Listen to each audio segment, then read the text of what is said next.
PT Terang Dunia Internusa, calon emiten dengan kode UNTD, akan listing dengan menerbitkan saham baru sebanyak 25% atau sebanyak 1,67 miliar lembar saham.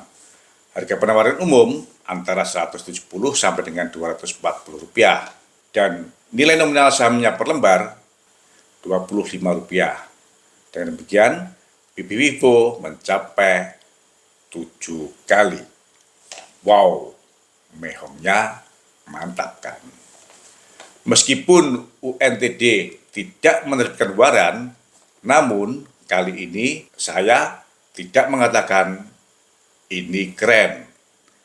Tapi menurut saya mungkin UNTD belajar dari emiten grup yang sebelumnya telah listing, yaitu PT Sepeda Bersama Indonesia, emiten dengan kode BIKE atau BAIK. Ada kesamaan PSP, pemegang saham pengendali UNTD, dengan PSP BAIK, yaitu keluarga Mulyadi, saudara Andri Mulyadi dan Henry Mulyadi. BAIK listing pada 21 Maret 2022 dengan menerbitkan saham baru sebanyak 323 juta lembar atau juga sebanyak 25%. Dengan harga penawaran umum saat itu Rp170. BAIK juga menerbitkan waran dengan perbandingan 2 dibanding dengan 1 di harga eksekusi Rp492. Karena sampai saat ini harga penutupan tertinggi saham BAIK di Rp442, maka sampai saat ini belum ada eksekusi penembusan waran dari BAIK. Artinya, waran BAIK belum efektif karena harga penembusan waran masih di atas harga sahamnya. Apakah sampai dengan jatuh tempo waran nanti, tanggal 21 Maret 2024, harga saham BAIK akan mampu menembus di atas harga eksekusi warannya? Rasanya akan susah karena masih harus tumbuh di atas 10%. Bisa jadi salah satu pertimbangan pemegang saham pengendali akhirnya mengipukan UNTD ya karena pemegang saham pengendali memperkirakan waran BAIK tidak akan efektif, sehingga harus mencari sumber-sumber pendanaan baru. Salah satunya dengan alternatif mengipukan perusahaan dalam satu grup. Selamat datang di Investor Level C. Kami coba sharing aspek fundamental dari sisi yang berbeda dan dengan cara yang beda agar teman-teman bisa tetap tidur tenang meskipun banyak badai di bursa. Tonton sampai habis ya.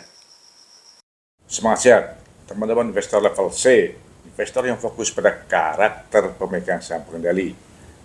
Apabila PT Sumber Pinar Global Abadi, calon emiten dengan kode SMGA, adalah anak perusahaan dari PT Sumber Global Energy, emiten dengan kode SGER, kali ini PT Terang Dunia Internusa, calon emiten dengan kode UNTD, merupakan grup usaha dari PT Sepeda Bersama Indonesia, emiten dengan kode BIKE atau BAIK dari sisi pemegang saham pengendali. Analogi sederhananya, kita bisa memiliki saham SMGA secara tidak langsung dengan cara memiliki saham SGER. Seperti kita bisa memiliki saham Waton secara tidak langsung dengan cara memiliki saham Wika yang merupakan pemegang saham pengendali WTON, Weton.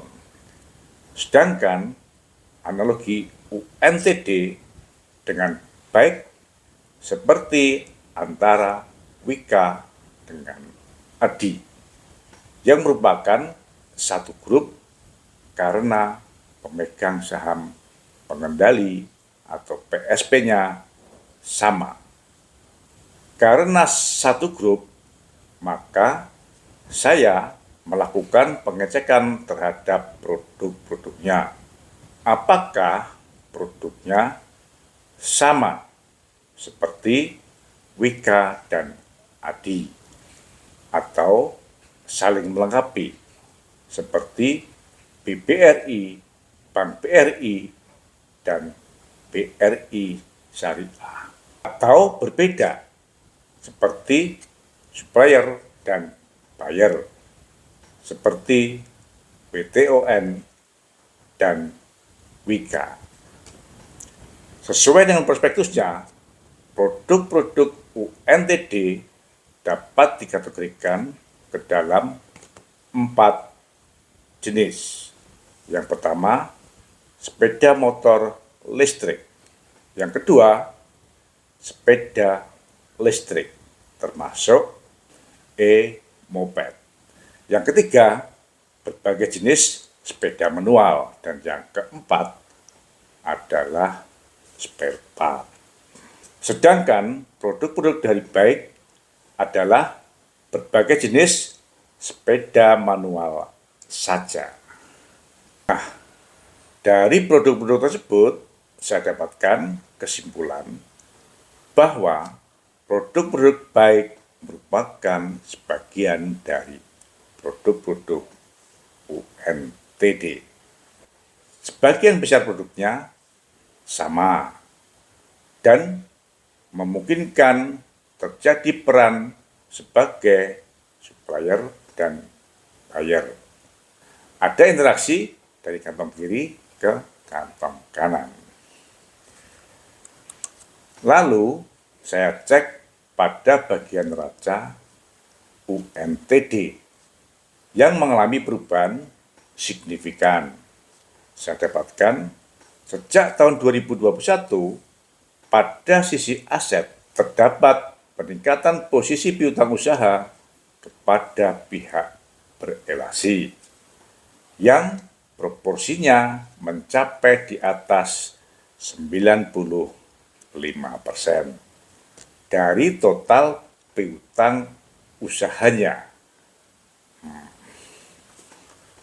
Selama tahun 2020 sampai dengan September 2023, total piutang usaha meningkat dari 106 miliar menjadi 260 miliar.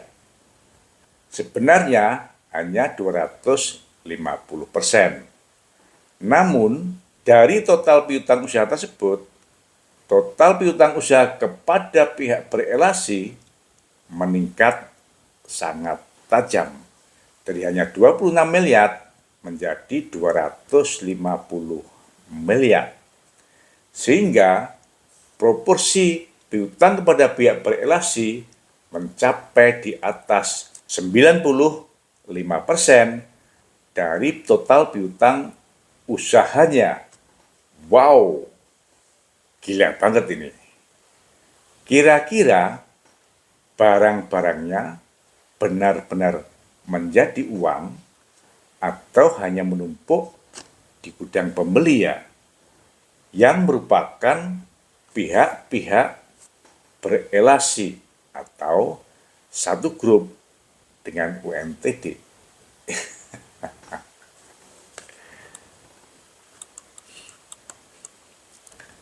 Apabila kita bedah lagi, sebagian besar piutang kepada pihak berelasi diterima oleh PT Sepeda Bersama Indonesia, emiten dengan kode BAIK yang telah listing di awal tahun 2022. Kebetulan BAIK merupakan satu-satunya pihak berelasi yang telah listing, sehingga saya dapat melakukan pembedahan bersama antara prospektus UNTD dengan laporan keuangan baik yang telah disampaikan kepada BEI. Dan saya dapatkan dalam 2 tahun terakhir sampai dengan 30 September 2023 terdapat peningkatan piutang UNTD kepada pihak berelasi yang mencapai 59%. Terdapat peningkatan piutang UNTD kepada baik yang merupakan bagian dari pihak berelasi sebesar 1.600%. Dari hanya sebesar 8,6 miliar menjadi 145 miliar. Akibatnya, proporsi piutang UNTD kepada baik meningkat sangat pesat dari hanya 5% menjadi 59%. Dari proporsi piutang UNTD kepada pihak berelasi atau kepada grupnya. Apakah piutang kepada pihak berelasi ini dikenakan bunga sesuai dengan prospektus UNTD? Kita tidak akan mendapatkan penjelasannya. Namun, sesuai dengan laporan keuangan baik pada posisi 30 September 2023, pada bagian utang usaha dari pihak berelasi, saya dapatkan penjelasan bahwa atas utang yang diterima tersebut dari pihak berelasi tidak memerlukan jaminan dan tanpa bunga. Enak tenan bagi baik kan? Pasti juga bagi pihak berelasi lainnya. Padahal proporsi hutang kepada pihak berelasi ini mencapai 30% dari total aset UNTD dan 116% dari ekuitasnya. Wow, besar banget kan?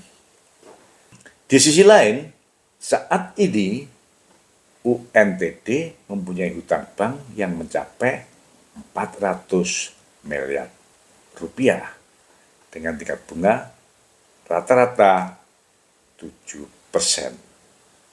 Jadi, secara tidak langsung telah terjadi subsidi bunga dari UNTD kepada para pihak berelasi atau grup usaha lainnya yang bertindak sebagai pembeli dari produk-produk UNTD. Dari kondisi di atas, saya mencoba melakukan pengecekan terhadap rugi laba untuk mengetahui berapa besar proporsi penjualan UNTD kepada pihak berelasi, dan saya dapatkan terdapat tren proporsi peningkatan penjualan kepada pihak berelasi atau grup yang cukup besar. Dari hanya sebesar 18% pada tahun 2020 menjadi 92% sampai dengan September 2023. Luar biasa. Dan khusus penjualan kepada baik dibanding dengan total penjualannya meningkat sangat tajam. Dari hampir 0% pada tahun 2020 menjadi 67% sampai dengan September tahun 2023. Dan yang menarik, apabila data penjualan kepada pihak berelasi tersebut saya bandingkan dengan data total penjualan UNTD yang disetahunkan, saya dapatkan peningkatan penjualan UNTD sejak tahun 2020 sampai dengan tahun 2023 bila disetahunkan hanya sebesar 176 miliar. Masih jauh di bawah peningkatan penjualan kepada grupnya sejak tahun 2020 sampai dengan tahun 2023 bila disetahunkan yang mencapai 639 miliar. Juga masih di bawah peningkatan penjualan UNTD kepada baik sejak tahun 2020 sampai dengan tahun 2023 apabila disetahunkan yang besar peningkatannya mencapai sebesar 551 miliar. Artinya tanpa baik atau bahkan pihak berelasi, maka sesungguhnya penjualan UNTD menurun cukup tajam. Jadi, sesuai dengan prospektus UNTD dan laporan keuangan baik pada September tahun 2023, saya dapatkan kesimpulan yang pertama, 92% pembeli produk UNTD adalah pihak berelasi atau grup, dan yang diserap oleh baik mencapai 67%.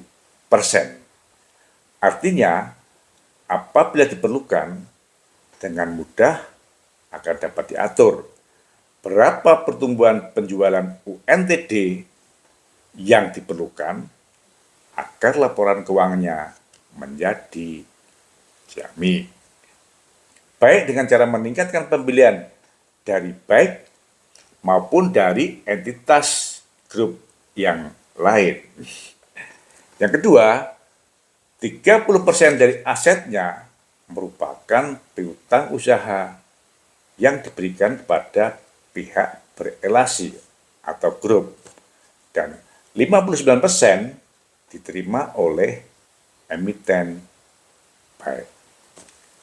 Yang ketiga, karena dalam satu grup, piutang kepada pihak berelasi ini tidak memerlukan jaminan dan tidak berbunga.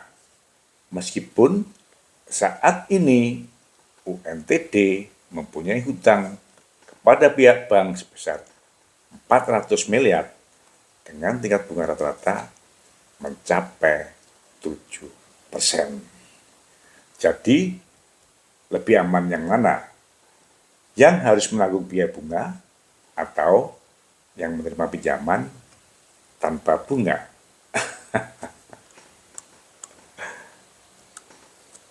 Hubungan antara UNTD dengan baik sama dengan hubungan antara RMKO dengan RMKE, yaitu kesamaan dari sisi PSP, pemegang saham pengendali, dan transaksi UNTD dengan baik juga sama persis dengan pola transaksi RMKO dengan RMKE. Baik bertindak sebagai buyer utama bagi UNTD dan grup RMKE juga bertindak sebagai buyer utama dari RMKO. Bahkan 100% pembeli dari RMKO adalah anak-anak perusahaan dari RMKE yang merupakan satu grup. Sesuai dengan analisa saya saat itu, mengapa RMKO IPO?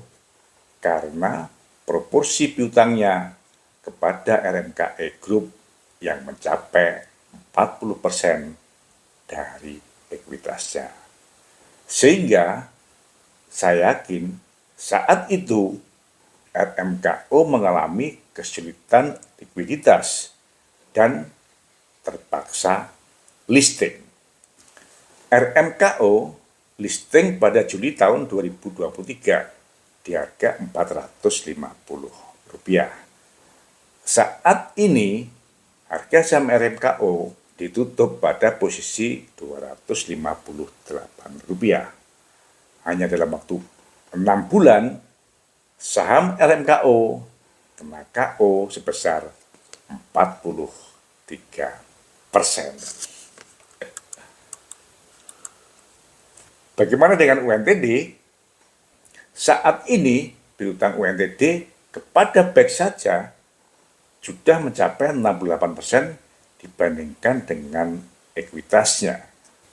Saat ini BEK juga mempunyai waran yang masih dalam masa eksekusi. Apabila waran BEK banyak yang mengeksekusi, mungkin BEK akan memperoleh tambahan modal yang dapat digunakan untuk membayar hutang kepada UNTD. Namun, perkiraan saya, waran BEK tidak akan tereksekusi. Karena meskipun dalam 2 bulan terakhir harga saham BEK mengalami tren kenaikan, perkiraan saya harga saham BEK tidak akan mampu menembus harga eksekusi warannya di angka Rp492. Pelurunya kurang kuat, bos. Parahnya, saat ini piutang UNTD kepada pihak berelasi mencapai sebesar 116% dibandingkan dengan ekuitasnya. Dengan demikian, sesungguhnya kondisi UNTD jauh lebih parah bila dibandingkan dengan kondisi RMKO yang saat itu piutangnya kepada pihak berelasi hanya sebesar 40% dibandingkan dengan ekuitasnya. Apakah setelah listing nanti harga saham UNTD akan mengikuti jejak harga saham RMKO? Menurut saya sangat mungkin. Bagaimana dengan direksi dan komisarisnya? Dibandingkan dengan baik, menurut saya UNTD lebih sembarangan dalam memilih komisaris independen. Bagaimana tidak? UNTD memilih saudara Poltak Siutang sebagai komisaris independennya. Padahal saat ini Poltak Siutang juga menjabat sebagai komisaris utama yang merangkap komisaris independen dari PT Minapadi Investama Sekuritas, emiten dengan kode padi. Padi mendapat tato perhatian khusus dari OJK. Dalam 4 tahun terakhir, laporan keuangan padi selalu dalam posisi rugi. Free float saham padi di bawah 7,5%. Harga sahamnya saat ini hanya Rp9 saja, terjun jauh di bawah 50. Harga saham padi sebenarnya telah nyandar di 50 sejak Juni tahun 2021.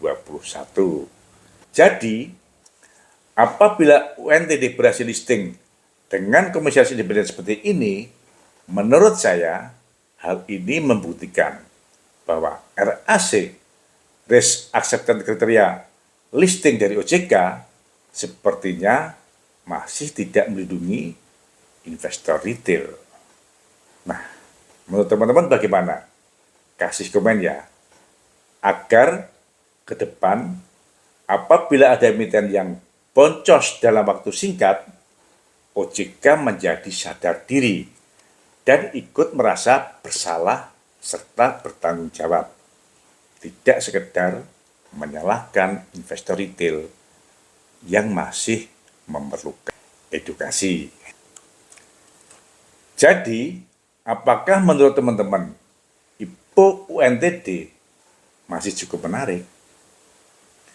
Teman-teman, jaga kesehatan agar dapat membuktikan perkiraan saya bahwa UNTD akan menjadi RMKO yang kedua. Semangat sehat. Terima kasih telah menonton. Jangan lupa kasih komen, agar channel Investor Level C selalu lebih berkualitas. Dan jangan lupa sharing agar teman-teman lainnya bisa mendapatkan manfaat dari channel Investor Level C. Terima kasih. Terima kasih.